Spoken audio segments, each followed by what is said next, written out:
dependendo do qual é o seu perfil, né? Sim. A gente costuma dizer que, dependendo da tua renda também, varia de 30%. Os judeus colocam 50%, por exemplo, da sua renda em consumo, em poupança. Para o judeu é assim, né? A fórmula é assim, né? Renda igual a consumo mais poupança, né? Que é o que sobra do consumo. Para o judeu é assim, ó, renda igual a poupança mais consumo. Esses caras colocam como meta uma porcentagem, né? E o restante que sobrar eles consomem. Mas é muito interessante. Professor Guilherme, tudo bom? Como está, professor Guilherme? Beleza? Tá nos ouvindo? Tudo bem.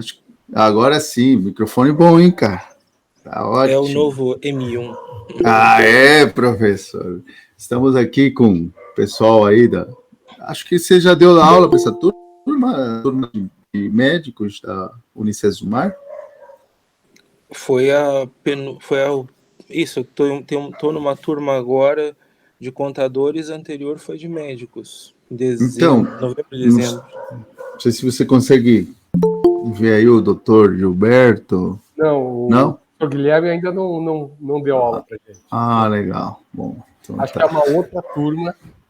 Sim, a turma anterior, né? Turma da Unimed. Isso. Mas eles também são, né? Da cooperativa. Nós somos a segunda turma. Legal. Essa turma é boa, viu, Guilherme? Você vai gostar. Tem o doutor Nélios também aí.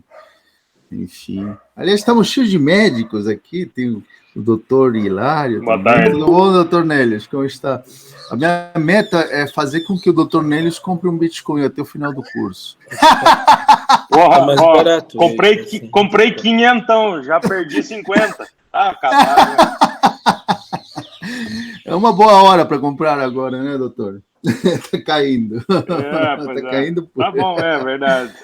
Mas tá lá, não vendi ainda, então. Não, nem como o doutor Gilberto falou, ele comprou há 2 anos. Se eu pudesse, tivesse comprado tudo que tinha em dinheiro. É verdade. Bom, senhores, boa tarde, então, muito obrigado. Estamos aqui em mais uma live, né, sobre pirâmide financeira. Hoje eu conto com a presença do Dr. Guilherme aí, que é o nosso caçador de pirâmides, e tem o João Carlos também, que faz parte da Malta, tem o Marcos, que está aí também nas tarraquetas, enfim. Então vamos começar dando primeiro um apanhado, né, teórico, enfim, sobre o que é pirâmide. Bom, para quem não conhece o termo, né, pirâmide, a pirâmide ela é tão antiga quanto o dinheiro mesmo, a moeda. Né? Na pré-história dizem, né, que já existia métodos de pirâmide, né, quando o Pithecanthropus erectus tentava enganar, né, na troca, no escambo, seus pares com algum tipo de mercadoria troca, né? Mas o termo, né, ele surge basicamente com um cidadão italiano, né? Nada contra, viu, Giancarlo, mas veio da Itália essa engenharia matemática, um cidadão chamado Charles Ponzi. E aqui eu vou mostrar para vocês a figura do Ponzi. Né? O Ponzi era um imigrante italiano, né? Né, como o Guilherme sempre falou, né, sempre usam ternos, gravata, né, para a época, imagine, em 1920, né, um bom outfit, né, e o negócio dele começa trocando ocelos, né, ele iniciou, né, viu o valor numa transferência, né, numa troca de selos. Ele se deu conta que os selos que vinham de cartas de fora, né, dos Estados Unidos, elas teriam um valor maior se elas fossem trocadas dentro dos Estados Unidos. Então, usando, né, a desculpa, né, do selo, ele montou um esquema muito bem estruturado matematicamente, que é mais ou menos assim. Aqui eu estou passando a ficha corrida de todos os piramidistas, né? A pirâmide, só uma coisa, Hugo. Hugo, pois você não. está pretendendo estar apresentando alguma coisa? Não. Eu sou. Por quê? Não está vendo? Está Não, dando para ver? Não? não. Ninguém está vendo? Eu tô vendo. Tem uma. Eu tô vendo a Eu pirâmide. tô vendo a apresentação. Que coisa Cara. esquisita. Eu não Então, enxergo. eu acho que só você não está vendo. Vou tentar ver aqui se eu mudo para você. Deixa eu montar de novo aqui. Tem Ó. algum modo de apresentação aqui, né? De repente tua tela tá. Deixa eu voltar então aqui. Ué, você já me deu um susto, já até tirei o cara da pirâmide. Bom, o esquema Ponzi consistia então em remunerar quem participasse desse esquema em 30%, né, a remuneração por mês. Então, o chamariz, digamos assim, seria a entrada de sócios, né, para esse esquema, né, e a cada entrada, a cada ingresso, né, de esses sócios, né, a pirâmide iria aumentando. Então, a remuneração dos cidadãos que estavam no topo da pirâmide, e assim sucessivamente, dependia da entrada de novos associados, digamos assim, nessa pirâmide. Então, o Ponzi, né, que estaria lá dentro desse nível 1, que a gente está vendo aí, nessa ponta amarela, ele remunerava as outras camadas, mas dependendo, né, da entrada de novos participantes. Então, a prerrogativa era assim, cada indivíduo que entrasse no esquema deveria trazer, né, consigo 6 pessoas, cada um, né? Então, no nível 1, né, da pirâmide, na ponta amarela que vocês estão vendo, né, tinham 6 pessoas, né, que tinham a promessa, né, de serem remuneradas em 100% em 3 meses ou 30% por mês. Para isso, essas 6 pessoas teriam que trazer, cada uma, mais 6 pessoas. Portanto, né, nesse segundo nível, nós teríamos 36 pessoas, né, que, ao mesmo tempo, né, para serem remuneradas, né, teriam que trazer 6 pessoas. Então, vocês vejam, à medida em que a camada, né, da pirâmide vai aumentando, né, você tem um incremento exponencial, basicamente, do número de associados nessa pirâmide.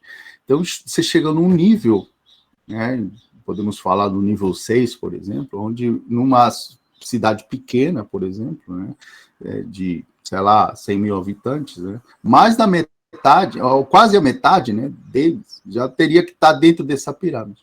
Então, chega uma hora que você começa a oferecer esse esquema para um vizinho, para os amigos, mas está todo mundo já envolvido dentro dela. Então, é nesse momento que a pirâmide rui. Quando que ela rui? Quando não tem mais entradas de novos sócios que deem sustentabilidade à pirâmide. Então, nesse momento, né, há problemas de pagamento, porque você não pode remunerar os que já entraram e já colocaram o dinheiro, né, e aí você vê nas notícias, né, os manchetes, né, de que o dono da pirâmide não conseguiu, está com problemas de pagamento, né, sempre eles falam que tem problemas com os bancos, com o sistema de pagamento, ou a CVM, né, eles inventam que a CVM travou porque eles não tinham licença e que eles estão vendo isso, enfim. Então, chega uma hora que a pirâmide colapsa. Por quê? Porque você não tem mais entrada de novos membros que deem sustentabilidade aos que já estão. Hipoteticamente, para uma pirâmide chegar nesse nível 13, que é essa última camada aí que vocês estão vendo, amarela, né, teria que ter 13 bilhões de pessoas. Imagina, o planeta Terra tem 8 bilhões de pessoas. Então, qualquer tipo de pirâmide é insustentável, né? Então, maiormente, as pirâmides, elas roem, né, dependendo da população envolvida, do lugar onde ela é criada, mas já no quarto, quinto, até sexto nível, mais do que isso, não chega. Então foi a história do Ponzi, né, que em 1920, então, articulou essa engenharia matemática, e dava certo, né, vocês podem ver aí a questão do Ponzi ser um cidadão bem-sucedido, que era do nada, né, ele era um migrante sem muito futuro, muita perspectiva, porque nem banqueiro era, né, mas depois, né, ele foi preso, né, e as leis americanas são muito duras, né, em relação a crimes contra o capitalismo, né, e ele foi condenado perpetuamente, inclusive, se eu não me engano, Guilherme, ele veio morrer no Brasil, né, se não me engano, tem uma questão dessas. Ele acabou morrendo aqui no Brasil. Rio de Janeiro. Rio de Janeiro, Passaram-se 60 anos, né? E o que eu falo, né? Tem 3 coisas que movimentam a humanidade, né? A fé, todo mundo vai atrás de alguma coisa pela fé. O medo, né? Vejam, estamos na segunda onda do Covid, os mercados estão polvorosos, enfim. E a cobiça, né, que é um terceiro elemento. Quando você tem esses 3 elementos juntos, você tem uma bomba atômica. Lá em 1980, né, surge esse cidadão aqui, né, que inclusive ajudou a criar a Nasdaq, né? Imagine, o cara tinha uma reputação muito, muito forte no mercado financeiro americano, né? A Nasdaq, para quem não sabe, é a bolsa de valores de alta tecnologia. Então, o Bernard Madoff, ele seguiu, né, os ensinamentos do Ponzi, só que com alguma sofisticação, né, criando fundos, né, e aí entra essa palavra que depois o Guilherme vai explorar muito, né, a questão de fundos, né, de investimento, né, fundos de investimentos que prometem, né, retornos totalmente atrativos, né, para qualquer cidadão que queira colocar seu dinheiro, principalmente nos Estados Unidos, onde os juros é quase zero, né? Então, o Bernard Madoff também criou esse esquema, envolveu uma série, né, de políticos, jogadores de basquete, de futebol americano, gente famosa, né? Por quê? Porque atrás dele estava a reputação dele, né? E em 2008, né, ele foi detido pelo FBI, né, e está pagando uma condena aí de mais de 120 anos, né? Então, apesar do Madoff ter sofisticado um pouco o esquema Ponzi, a lógica é a mesma, oferecer sonhos, né, juros elevados para uma economia totalmente estável, né? Enfim. Bom, Guilherme, agora a bola está contigo. Dada essa apresentação meio que rápida, a gente não tem muito tempo, né? Mas a pergunta que eu faria para você, né? Por que as pirâmides continuam hoje? Olá, bom dia. Boa tarde agora. Estou com a janela aberta aqui, parece... Pelo visto o lockdown está... Bom, é um prazer falar sobre esse assunto especificamente no caso das pirâmides, porque, assim como há 18 anos eu falo sobre o mercado de ações, e há muitos anos eu falo de criptomoedas também, e invisto nas duas coisas, e eu tenho algumas preocupações, né? Por exemplo, quando eu falava sobre ações, havia muito essa coisa de que a bolsa é um cassino, né? A bolsa não é um cassino, né? Agora, quando você começa a investir em ações, começa comprando ações de blue chips, né, grandes empresas, aí as fichas mais importantes, depois você passa a investir em outras ações promissoras, depois você entra em ações muito especulativas, depois você entra em contratos de índice, contratos de dólar, depois opções, né, operações estruturadas. Quando você já está nesse nível, você volta para trás e diz assim, olha, investir em ações não é tão perigoso, né? Porque depois que você já nadou, né, todas essas corredeiras, passa a achar até seguro comprar Petrobras e Banco do Brasil. Bom, diante dessa mesma questão, né? Por que Bolsa é um cassino para muita gente e ficou com essa pecha? Porque muitas pessoas caíram em golpes. Existiam escritórios, sempre existiram escritórios que ofereciam... Tem um motoqueiro perdido aqui.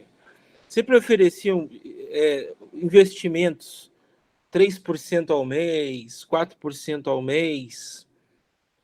Pessoas curiosas. Teve que ter caso aqui na região metropolitana de vereador que organizava escritório de investimento. Alguém chegava lá, assinava um contrato, ele fazia uma promessa fixa de rendimento em renda variável, que são ações, né? E o que ele fazia? Não, ele pegava o dinheiro das pessoas, sei lá se investia mesmo na bolsa, mas enquanto as pessoas estão, né, fazendo aportes e mais aportes, e alguns verificando lá saldos que aumentam, ficam animadas, aquilo passa para os outros, né? Olha, eu estou ganhando 3% ao mês ou 6% ao mês determinado investimento, e aquilo desperta a ganância. Então, a ganância fez com que muita gente fizesse investimentos em ações que nem eram através de corretoras, nem eram através de fundos de instituições reguladas, e perderam dinheiro, porque eram picaretas que estavam vendendo pirâmides baseadas no mercado de ações. E aí falavam, olha, já investi uma vez em ações, isso aí perdi tudo. Eu sempre achei curioso, porque a única maneira que existe de você perder tudo investindo em ações é se a empresa falir. E não é uma coisa assim tão fácil, né? Existe recuperação judicial, um monte de coisas antes. Então, o que eu sempre percebia quando eu começava a fazer perguntas um pouco mais profundas é que as pessoas nem sabiam se realmente estavam investindo em ações. Elas podiam estar investindo numa pirâmide cuja promessa do organizador era investir em ações. Ainda que ele investisse realmente alguma parte em ações, ele jamais poderia fazer uma promessa de renda fixa para alguém numa ponta, tendo a renda variável na outra. Isso é impossível, né? Os bancos, quando eles têm descasamento entre promessas, por exemplo, de juros pré-fixados, sendo que eles estão colocando a aplicação deles em juros pós-fixados, eles fazem operações complexas chamadas swaps para conseguir se proteger. E é uma coisa assim, que é restritíssima, sabe, a instituições financeiras e tal. Então, sempre achei curioso, né? E eu imaginava, olha, o que está acontecendo é que está havendo essa má compreensão do que é investir na bolsa. Na verdade, as pessoas estão caindo nos golpes de picaretas, que estão fazendo pirâmides, prometendo investimento nas bolsas. Mesmo que eles estejam fazendo, isso é insustentável e vai dar errado. E a mesma coisa passa a acontecer com vários outros produtos, às vezes com vendas de produtos mesmo, né? Por exemplo, o caso da Avestruz Master. Então, você vai investir em avestruz ou engorda de boi.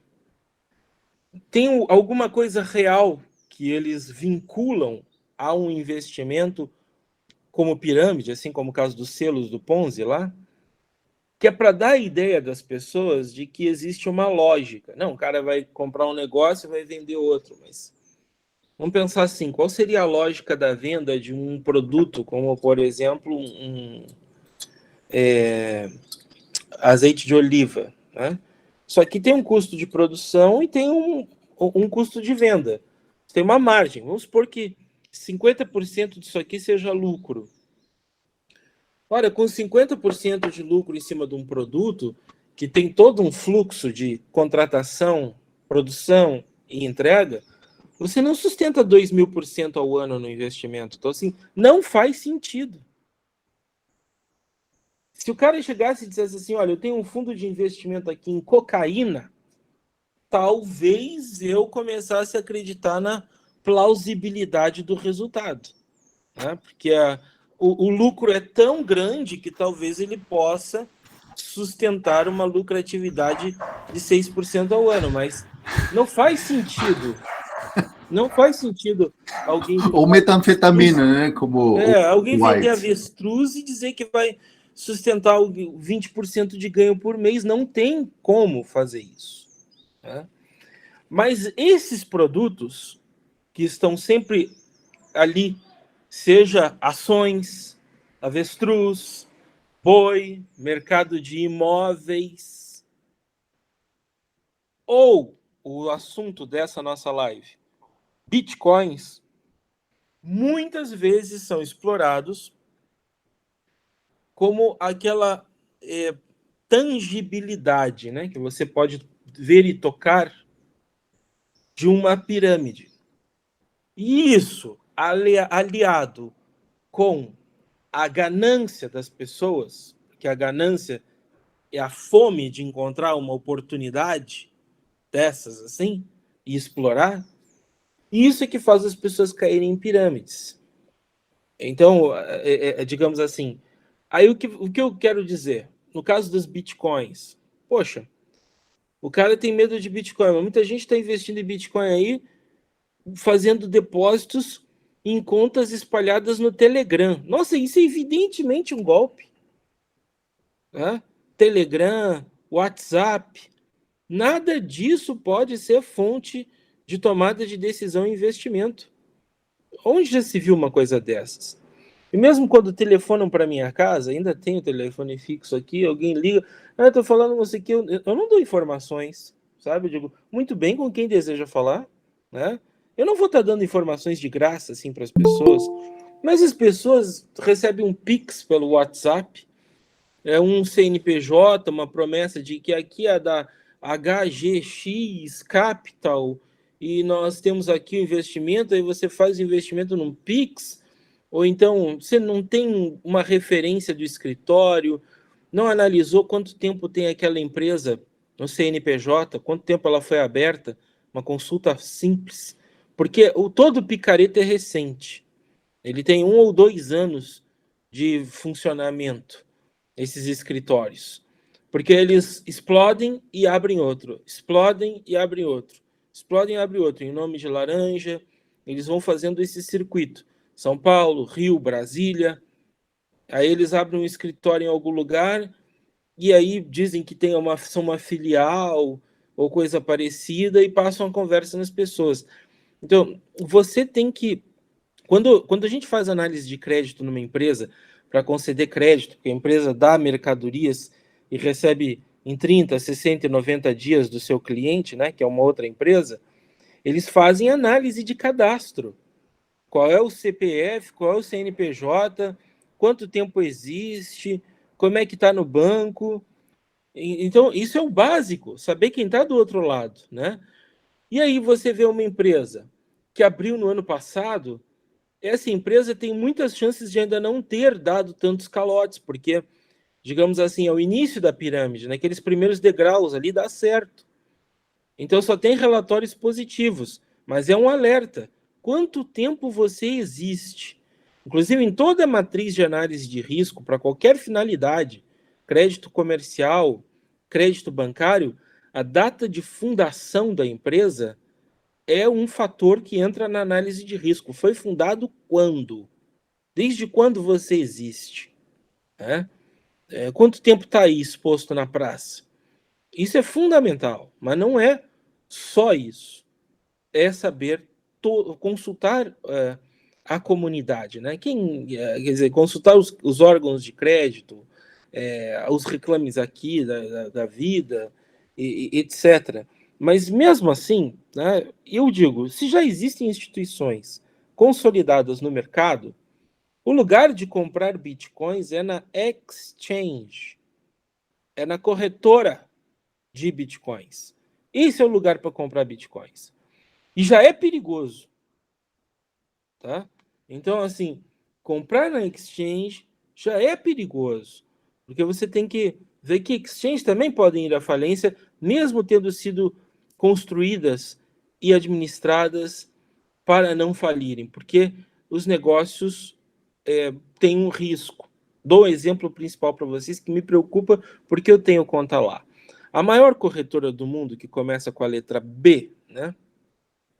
Ela tem efetivamente, a cada vez mais, introduzido operações de alavancagem para os seus clientes. Você pode negociar 5, 6 vezes o capital que você tem. Você tem uma poupança em bitcoins lá, que você ganha um dinheiro, uma rentabilidade. Você tem 1001 maneiras de operar em futuros, em mercados futuros. E a minha preocupação é a seguinte, é que eles estão dando muita corda para muitos clientes, porque tem muitos clientes. Então, as margens que esses clientes podem comprometer são muito grandes. E existem controles de riscos nas corretoras, sabe? Quando, por exemplo, você faz uma operação, vou dar um exemplo aqui simples, para você entender com o mercado de futuros de índice, que talvez alguns já estejam mais acostumados. Se você tiver R$1.000, muitas corretoras exigem R$20 para você negociar um contrato de índice. Um contrato de índice Bovespa é algo em torno de R$22.000, mais ou menos, um mini contrato. Você precisa de R$20 para operar 22 mil. Então, em R$1.000, você pode operar 50 contratos de índice. 50 contratos de índice, dá? Eu não tenho aqui, não vou fazer de cabeça, mas seria 10 vezes... Ah, não, é fácil de fazer. Dá 1.140.000, mais ou menos, R$1.150.000, que você pode negociar com R$1.000 em contratos de índice. Isso é alavancagem no day trade. Ok. Aí, o que ela te pede? A garantia. Então, você vai deixar esse dinheiro em garantia ali, R$1.000. No primeiro momento que você perder R$1.000, a corretora te zera. Ela diz assim, vamos supor, você comprou 50 mini contratos e aí o índice começou a cair, caiu 0,4%, 0,5% e você já está com uma perda maior do que R$1.000. A corretora faz assim, zera. Quer dizer, ela vai lá e vende os seus contratos e pega a sua garantia para ela como prejuízo que você teve. Ótimo. Mas digamos que exista um circuit break, uma crise muito grande na Bolsa, e a Bolsa pare de funcionar, e quando ela abra, ela já tenha caído 5%, 10%, né, que é o circuit break, ela cair 10%, então você sai da posição que você estava para a posição de perda de 10%. A posição de perda de 10% do índice vai te gerar um prejuízo de R$114 mil aproximadamente. Só que você tinha R$1.000 em garantia. Como é que você vai ter um prejuízo de 114 mil? A corretora não te zerou? Não te zerou porque não foi possível. A bolsa estava fechada. Não foram possíveis as ordens naquele período.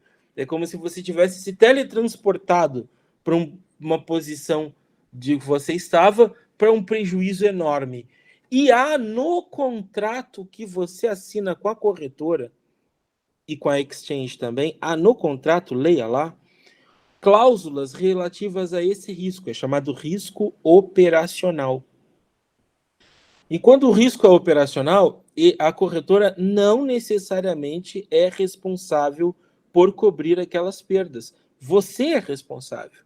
Então ela vai ligar para você e vai dizer assim, olha, você deve R$114 mil, como tem 1.000 de garantia, aqui estão os dados para você depositar os outros 113 mil. E você vai dizer, mas o que é isso? E os meus stops? E as minhas garantias? E a zeragem automática da corretora? Você não leu o contrato? Está lá. Em caso de interrupções, etc. e tal, isso faz parte da vida. É um risco que você está assumindo. Os stops não necessariamente garantem que você será zerado no momento em que as garantias forem exauridas. Não garantem, ela não é responsável juridicamente. E se você botar na justiça, vai perder. Porque você assinou o contrato. Tá? Então, quando você entra, por exemplo, na corretora super grande lá, que está se alavancando nas criptomoedas, ela está fazendo a mesma coisa, ela está dando as chances das pessoas operarem mercados futuros e mercados alavancados em bitcoins. Num belo dia, porque sempre tem esses dias, tá? Na Bitcoin é assim, as variações são enormes. Que você tem 20% de queda, você toma um toco que arrasa com a sua vida. Destrói definitivamente o seu patrimônio. Esse é o problema. O problema também é que a própria corretora pode quebrar um crash desses. Se todos os seus clientes estiverem alavancados, porque você tem que ter uma habilidade matemática de construir uma matriz de risco que impeça isso.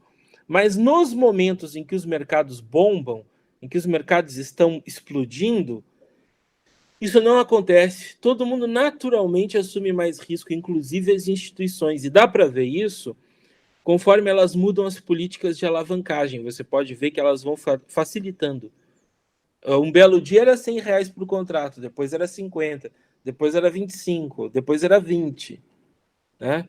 Então, você vai perdendo esse medo e vai alavancando. Isso é natural do ciclo econômico.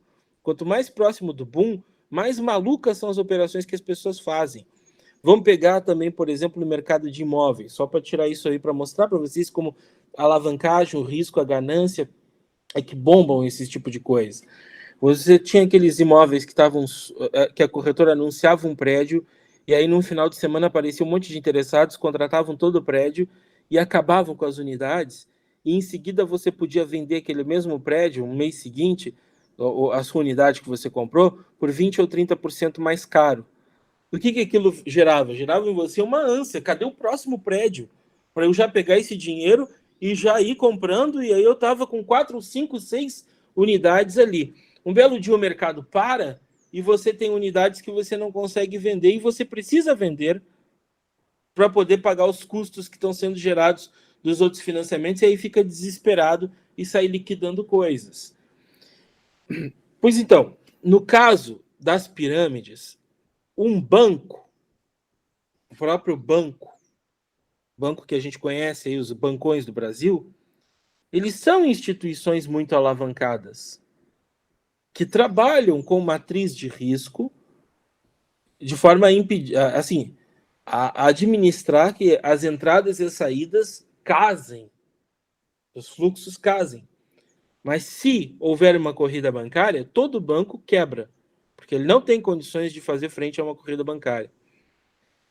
No caso das pirâmides, é isso. Então, eu quero dizer que um banco já é uma pirâmide, tá? Ok. Bom, Guilherme, então vamos lá. Pirâmide é um crime na economia popular, né? Lei 1521/51, né? Que é atentado sobre a economia popular. E a gente tem que dar aqui para os nossos amigos que estão participando dessa live, e quem vai assistir depois, quais seriam os indícios, né? Porque a gente não está aqui para acusar ninguém, isso aqui é pirâmide, isso aqui não é. Mas quais seriam os indícios, né? De o que é uma pirâmide? Vamos analisar. Né? O Warren Buffett, durante 20 anos, né? O Warren Buffett, quem conhece sabe que é um dos maiores investidores do mundo, né? Não precisa muita apresentação. Né? A média dele, mensal, né, de ganho, durante 20 anos, foi de 1,6% ao mês, do Warren Buffett. O cara, o pica das galáxias dos investimentos, né? No mundo. Né? Quais seriam, tendo em vista esse patamar, né, os indicadores que nos dizem isso aqui pode ser uma pirâmide? O que você recomendaria para os nossos amigos? Bom, qualquer promessa de que você vai enriquecer em pouco prazo é uma enorme suspeita. Né? Retornos assim, fixos, garantidos, se não forem na renda fixa, também é uma enorme suspeita. Então, retornos fixos, promessas de enriquecimento, foco muito nessa questão das apresentações dos investimentos sem a lógica do investimento. Então, eu sempre dou um exemplo aí que teve um desses escritórios do Rio de Janeiro que chegou a me fazer uma proposta para fazer um investimento e eles queriam que eu pegasse o dinheiro do meu crédito consignado que eles chamavam de remuneração de margem, para que eu fizesse um empréstimo, passasse dinheiro para eles e eles assinavam um documento que me deviam e pagariam esses empréstimos todos os meses, e em troca disso eles me dariam uma remuneração fixa que era 3 vezes o CDB, né? E eu perguntei simplesmente para ele assim, como é que vocês fazem as aplicações desse dinheiro? E o cara não estava nem preparado no começo para me responder. Teve que chamar um outro cara para fazer essa explicação. E aí disse assim genericamente que investia em bolsa e criptomoedas e fundos de investimento imobiliários. Eu digo assim, eu conheço tudo isso e eu não sei como que você pode sustentar que vai me pagar 3 vezes o CDB. Eu não compreendo isso, né? Não tem como eu fazer uma promessa dessas. Eu não faria uma promessa dessas para ninguém. Quem é que é a equipe que trabalha com isso? Não sabia nem explicar nada. Por quê? Porque é uma pirâmide, né? Ele pega um dinheiro novo e vai. E alguns deles até acreditam nessa mentira, sabe? Essas empresas. Eles montam um esquema e eles acreditam naquilo ali porque eles imaginam que vai estar entrando fluxo e que realmente o dinheiro vem dali. Sabe aquele empresário pequeno assim que tem ali um negócio, vende vários produtos e não sabe exatamente qual é a fonte do lucro e qual é a fonte do prejuízo, não entende qual é a margem de contribuição de uma coisa e de outra? Então, assim, isso é amadorismo, tá na cara que vai quebrar, né? Que é uma pirâmide. Então, eu digo assim, remunerações altas, promessas de enriquecimento ou promessas de retornos fixos investindo em renda variável, tudo isso não é indicativo, é característica de pirâmide. É certeza que é pirâmide, tá? Certeza que é pirâmide. Porque você não pode prometer retorno garantido em renda variável.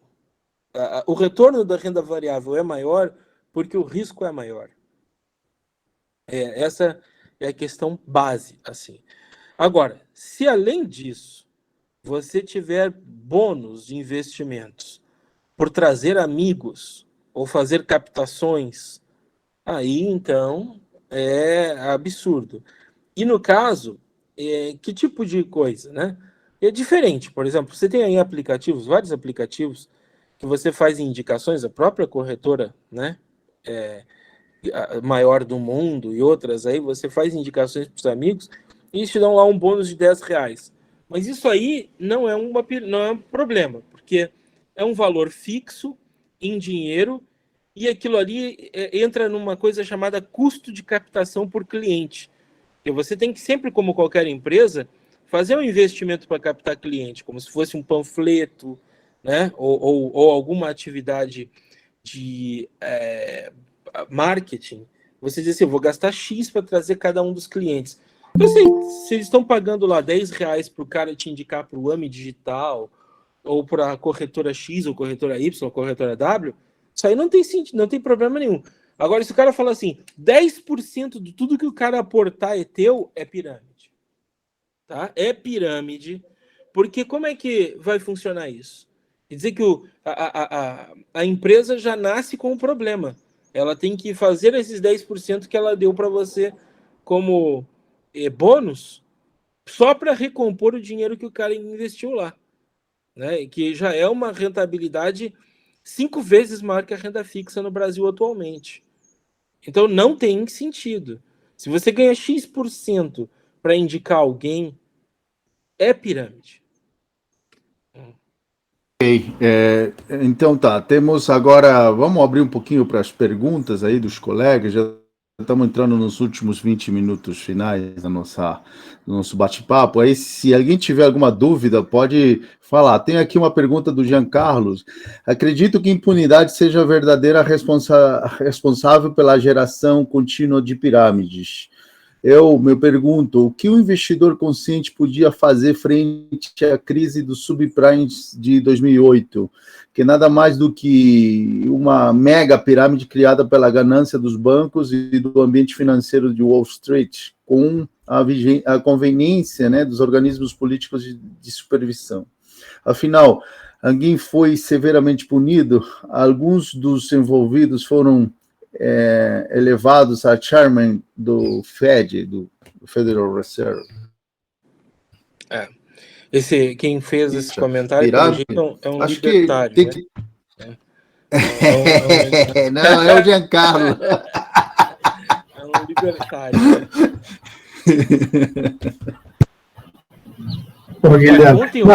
Ontem eu vi uma live muito interessante, Giancarlo. Vou só te recomendar. É um cara que fala muito sobre bitcoins. Eu acompanho. Ele é meio desbocado, assim, sabe? Fala palavrões e tal. No YouTube, chama Augusto Baques. Backes. E ele é um entusiasta de uma criptomoeda chamada Cardano, né? E ele vive dizendo que a Cardano vai triplicar de valor e tal, e tudo mais. E o Augusto Baques tem um canal. 2 vídeos atrás, acho que o penúltimo ou antepenúltimo vídeo do canal dele, tem o Hélio Beltrão, que é o principal, é o entrevistado dele, né? Que é o principal libertário do Brasil, né? O chefe do Instituto Mises e tal. E eles falando sobre Bitcoin. Eu vi essa live ontem. Ela é de domingo, se eu não me engano. E aí tá lá o Hélio Beltrão falando sobre o sistema financeiro, que é uma farsa, né? Que é uma pirâmide, que é um insolvente por natureza. E aí fazem essas perguntas, mas por que não punem? Por que não punem? Né? E aí você vê assim, o Hélio Beltrão diz, é o sistema. É o sistema, né? Então, o sistema está vendendo aí fundo de investimento imobiliário, por exemplo. Eu mesmo falo muito bem dos fundos de investimento imobiliário. Mas você sabe que um dos fundos que mais cresce é aquele fundo de investimento imobiliário que tem cotas de outros fundos de investimento imobiliário, que tem cotas de outros fundos de investimento imobiliário, e alguns desses fundos de investimento imobiliário são aplicações em renda fixa, outros são outras coisas, e você já não sabe mais o que tem dentro. Aí um belo dia vai acontecer o quê? Vai acontecer de que vão descobrir que muitos desses fundos de investimento imobiliário, chamados FIIs de papel, né, vão ter só papel lá dentro, um monte de lixo, e aí vão queimar todo o mercado de FII, de fundo imobiliário, que originalmente era uma cota de uns prédios que você via, sabia onde estavam muito facilmente. É claro que você ainda pode saber, mas como esse negócio está se alavancando, e tem um monte de FII que simplesmente abre aí para captação e nem sabe o que fazer com o dinheiro, e você não sabe a política do FII, não sabe mais nada, eu já vejo toda essa alavancagem, esse castelo de cartas entrando nos FIIs. E eu acho que vai chegar um momento em que muita gente vai tomar enormes prejuízos com FIIs. Mas enormes prejuízos mesmo, né? E era uma coisa que era segura. Então você diz, mas como é que o negócio seguro virou assim? Exatamente pela sua pergunta. Porque quando quebra, ninguém é punido. E não vai ser, tá? Então, temos uma pergunta aí do Elson, nosso brilhante ex-aluno, que diz assim, quem são mais vulneráveis, então? A viúva, né? Está se referindo ao Estado, né? Talvez. Por falta de conhecimento de todos, por causa da ganância? Quem que é? Não, é o seguinte, você imagina quem são os pais que criam filhos, né? Enquanto seus filhos não saem da sua casa, você tem certo controle. Mesmo assim, dentro do quarto ou em vários lugares, eles aprontam, né? Agora, quando você já está numa fase em que os filhos saem de casa, você vai perdendo o controle. Esses órgãos de regulação, Banco Central, CVM, etc., nenhum deles tem, na realidade, capacidade técnica para vigiar o que o mercado está fazendo. Porque, do outro lado, tem um monte de gente interessada em burlar leis, e desenvolver estratégias para maximizar retornos, explorando as brechas. Então, tem muitas cabeças pensando em formas de ganhar dinheiro. E enquanto eles não estão regulados ou não têm muito um controle daquilo, eles vão fazendo, e vão assumindo riscos imensos, pensando exatamente nisso. Olha, mas um dia eu não vou poder ser punido por causa disso. Eu fiz o meu papel, não está aqui previsto isso. Então, eu fico pensando assim, poxa, né? um monte de coisas que hoje são consideradas seguras e tal, e que eu sei que não são seguras. Então, o seu cuidado tem que ser enorme a respeito de tudo. Eu parto do princípio, olha, eu recebi aí, você sabe que foi pedir demissão no Banco do Brasil, né? No mesmo dia que o presidente do Banco do Brasil pediu demissão, um colega ligou, aliás, com prêmios já recebidos, tá? Me ligou e disse assim: Guilherme, você sabe de alguma coisa do Banco do Brasil? Eu tenho investimentos lá e eu não estou seguro. Quer dizer, o cara estava com medo de perder dinheiro do Banco do Brasil, porque o Banco do Brasil, teu presidente estava assim. É muito rápido o pânico se instaurar no mercado, sabe? Então, mesmo instituições sólidas podem sofrer em crises de pânico. E aí eu penso assim, e quando o negócio não é sólido, é pior ainda, né? Porque, como, por exemplo, se um banco sofre um ataque especulativo, seja ele qual for, ele quebra. Ele não tem condições de se defender. Ele vai precisar do Estado por conta disso. A segurança que eu tenho no Banco do Brasil é exatamente isso. Eu sei que o Estado vai vir em socorro dele, né? Na atual configuração que ele está. Mas não que ele vai ser sólido. Claro. Que eu tenho essa expectativa de que o Estado está lá. Agora, se, por exemplo, uma dessas corretoras de criptomoedas quebrarem, não tem nenhuma segurança. Não tem nenhum fundo garantidor, não tem nenhum órgão, nada. Então, se a criptomoeda em si é perigosa, o fato de você estar numa instituição que não tem controles já adiciona um perigo. Agora, essa instituição que não tem controles tem uma concorrência internacional. As grandes exchanges concorrem. E elas precisam ser sólidas, e elas têm um negócio vantajoso e rentável, e elas se preocupam com a segurança delas, com a autorregulação delas, né? Agora você imagina outras instituiçõezinhas pequenininhas que não têm nada, nem controle, nem essa preocupação de solvência, porque querem explorar algum mercado. Então, você, quando transita no mercado de renda variável com segurança, você não pode esperar das autoridades que sejam a sua segurança. Você tem que esperar da diversificação do investimento, do estudo das partes que estão envolvidas, ou seja, das empresas com quem você transaciona, do histórico delas, mas diversificação é importante, estudo das partes envolvidas e a sua gestão de risco, como, por exemplo, quando você tem muito dinheiro, você tem que ter as wallets frias, né? As carteiras para você retirar das suas corretoras as criptomoedas para que você fique seguro. Inclusive, eu já encomendei a minha wallet fria agora para fazer a retirada de criptomoedas, no caso só das bitcoins, das corretoras. Eu vou botar tudo em wallet, as bitcoins, e vou deixar para fazer trade apenas as altcoins. Eu tenho brincado que investir no mercado financeiro há muito tempo, né? Já virou um ato de fé também, né? Tem a parte técnica, tem a parte de análise, sim, mas tem uma parte de fé muito, muito brutal.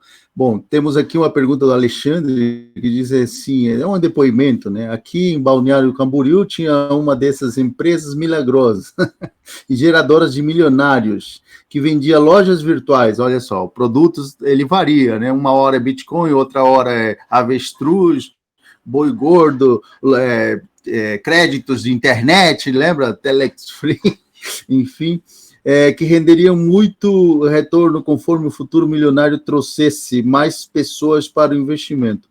O pulo do gato era que conforme você avançasse trazendo pessoas para a rede, né, o sujeito teria direito a participar do seleto grupo de investidores. E aí pega outra coisa, né, que o ser humano gosta, né, que isso é tratado de forma diferente, personalité, VIP, Van Gogh, não sei o quê.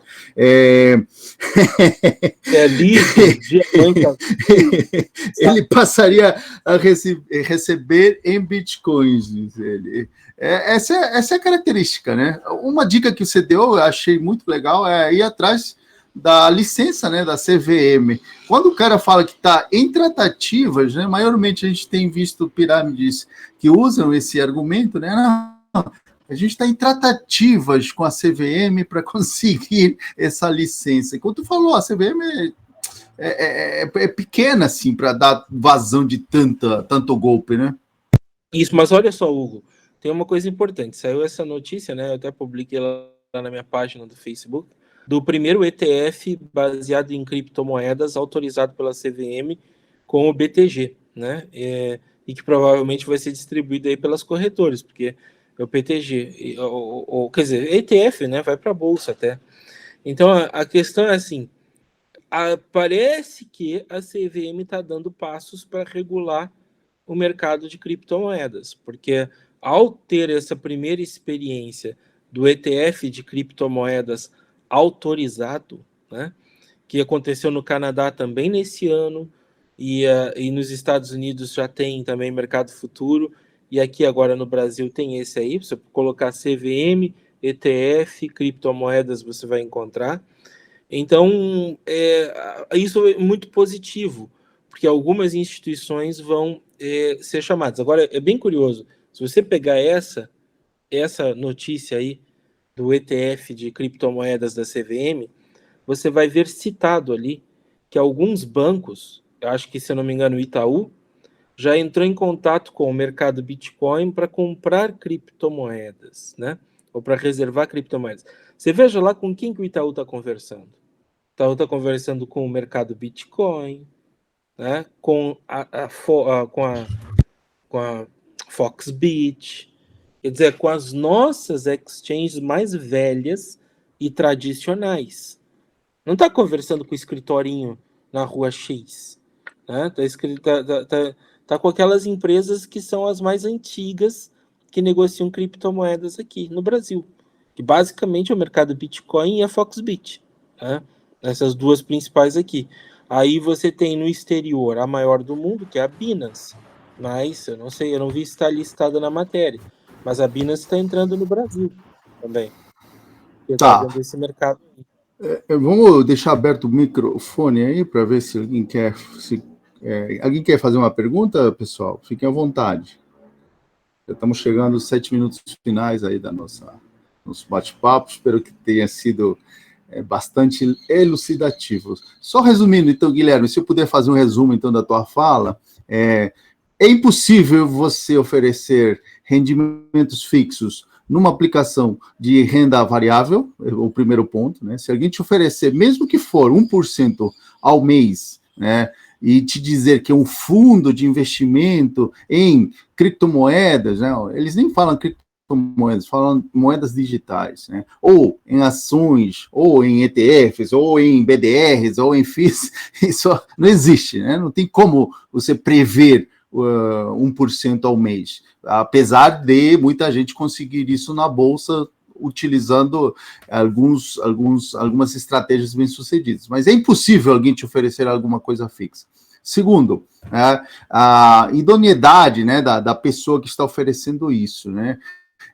O CNPJ, e você é um pesquisador de CNPJs, quanto mais, né? Cada vez que eu tenho uma dúvida, eu falo para o Guilherme, e aí, olha só essa aqui. E ele fala, é golpe, CNPJ novo, criado. Claro que não estamos generalizando, né? Mas é um indício, né? Maiormente, CNPJs novos não tem, né? Muita reclamação, nem tem nome no Reclame Aqui, né? No Reclame Aqui só vai aparecer depois do golpe ter sido aberta, né?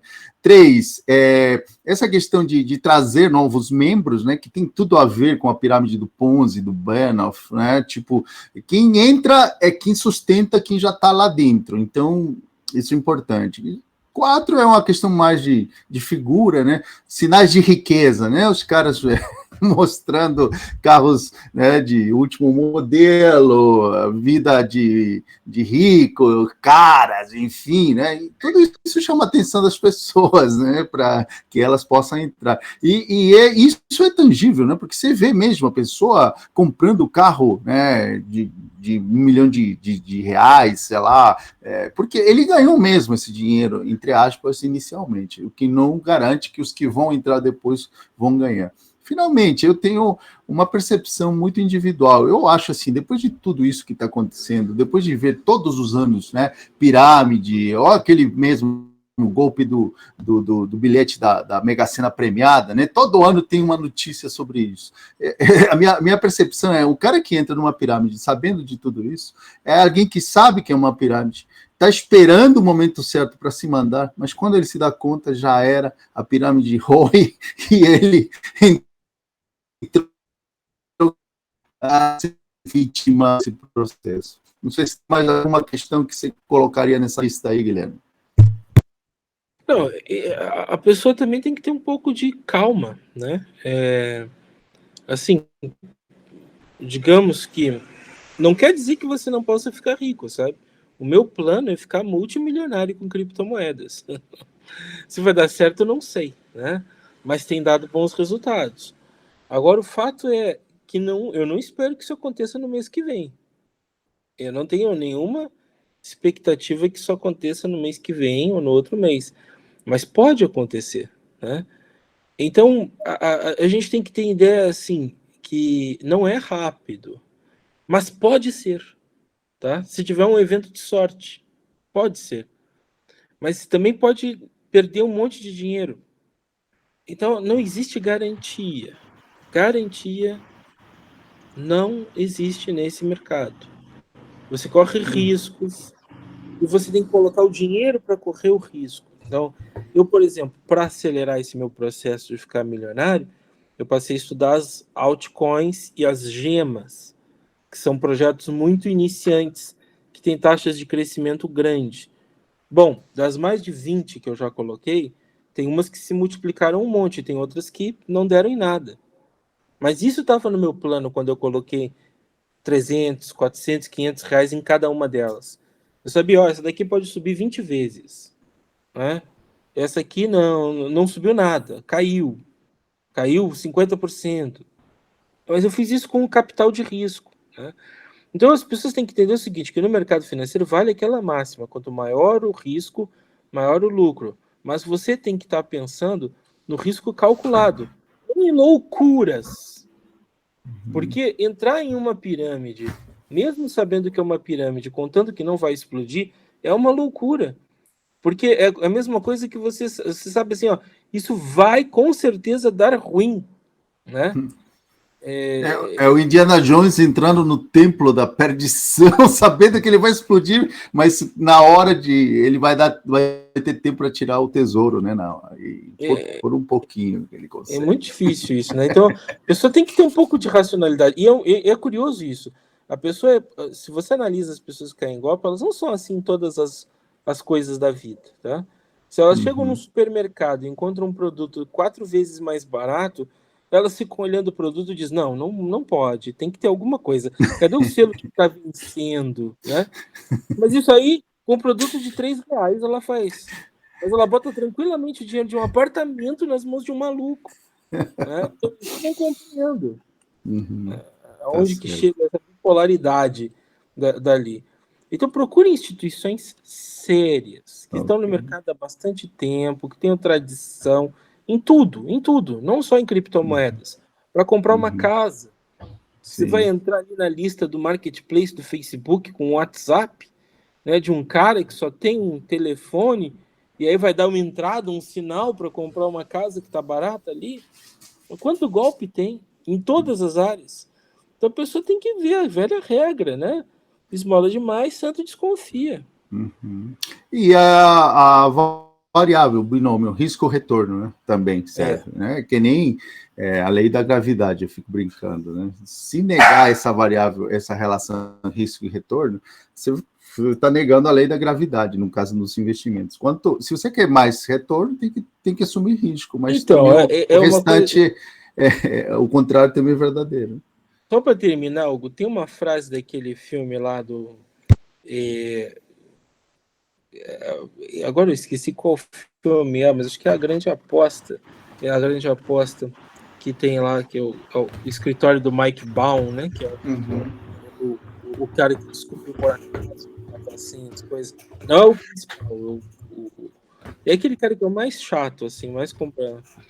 E aí, no escritório tem uma hora lá que ele, quando ele recebe lá a dica do cara que está vendendo o CDS, ele diz, compre esses CDS porque porque vocês vão se dar bem e tal, que eu tenho certeza que isso vai explodir. E aí o cara pega e fica olhando assim para ele com aquele ar de desconfiança, né? Assim, mas o que você ganha com isso? Porque você é da instituição que vai se dar mal, né? E aí o cara diz, eu ganho porque eu sou o único lá que diz que isso vai explodir, me chamam de menino bolha, né? E eu apostei, não sei mais o que e tal. E aí o cara vai lá, tá? Uma hora eles estão convencidos, porque eles vão viajar, eles fazem a checagem em loco, veem que é tudo uma picaretagem mesmo lá na Flórida e tal, e aí diz assim, ó, fecha o acordo porque é verdade, isso aqui é tudo uma bolha e vai explodir. E aí o cara que tá lá no escritório com o telefone na mão, para fechar o acordo, no momento final ele olha e diz assim, escuta, eu quero saber como é que você me ferra, ele fala outra palavra, né? Como é que você me ferra? Porque ele tá incrédulo no telefone com essa proposta de que ele só pode se dar bem, né? Aí o cara explica do outro lado, olha, se tal coisa acontecer, você se dá mal. Aí ele diz, agora eu assino. Porque é uma lógica. Tem que ter algum tipo de pegadinha, né? Não dá, não. Como é que você me ferra? Essa pergunta gravou na cabeça, assim, que eu digo, é isso aí. Não pode existir um negócio que você só se dá bem. Eu vou passar o vídeo para a galera lá do grupo. Bom, finalmente, então, obrigado, viu, Guilherme? Tem algumas perguntas aqui rapidamente. O Gladson Marques, acho que já respondimos, né? Qual o tipo mais comum de oferta em golpes de pirâmide? Agora está sendo Bitcoin, né? Ou moedas digitais, ou, sei lá... É sempre alguma coisa que está na moda. Precatórios, né? Já vi, até de cesta básica, você acredita? Tem pirâmide de cesta básica, isso é uma maldade. É para pegar uma população bem menos favorecida, né? Enfim. E o Everson já quer uma consultoria. Quais são os altcoins que você está apostando agora?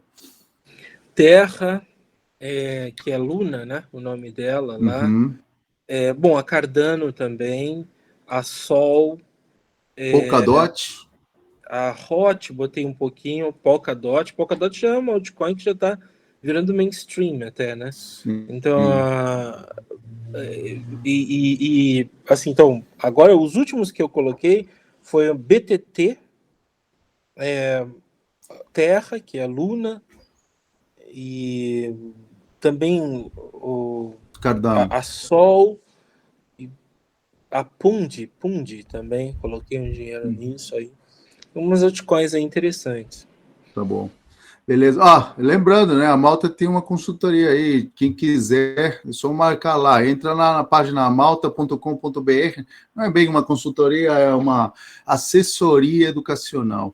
Aí o Roger disse que quando você vai escrever o livro de resenhas financeiras, tem tantos posts maneiros aí no Facebook, quem quiser seguir o Guilherme, siga, ele tem uma página pessoal onde ele conta os causos, né, sobre finanças, com todo aquele humor em inglês que ele tem. Enfim, então tá, gente, muito obrigado, acho que a gente chegou a estourar aqui o tempo em 4 minutos, prazer, mais uma vez, excelente live, espero que vocês tenham curtido muito. Quem quiser, entra lá no grupo lá e diz como foi essa live. Bom almoço a todo mundo, gente, nada de pirâmide, hein? Vão direto na corretora, se bem que agora que o Guilherme falou, nem a corretora está mais segura. Um grande abraço, boa tarde, tchau, tchau.